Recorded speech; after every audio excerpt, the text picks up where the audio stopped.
Word of God. You say, oh, I've got something. No, you don't. You don't have any spiritual, moral issues in life for which there's not an answer in the Word of God. So when somebody says, well, how do I have a discerning spirit? Well, listen carefully. Think about this life. You come to church week after week after week after week, or you listen or you watch. And you hear one principle after the other. One principle after the other. This is how God works. This is how God thinks. I'm just simply giving you what God says in His Word. So what have you done? You have filled your mind with what?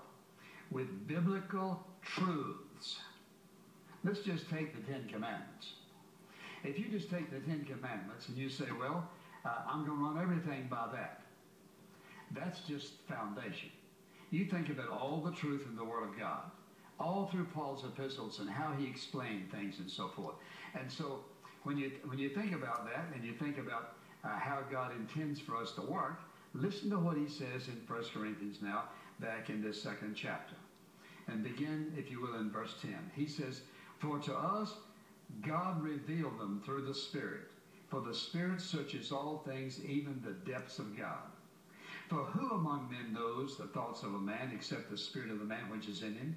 Even so the thoughts of God no one knows except the Spirit of God. So that, listen, if a person is an unbeliever, they have no spiritual discernment.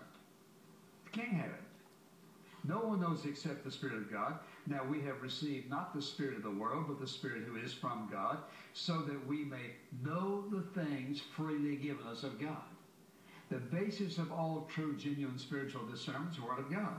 He says, which things we also speak, not in words taught by human wisdom, but in those taught by the Spirit, combining spiritual thought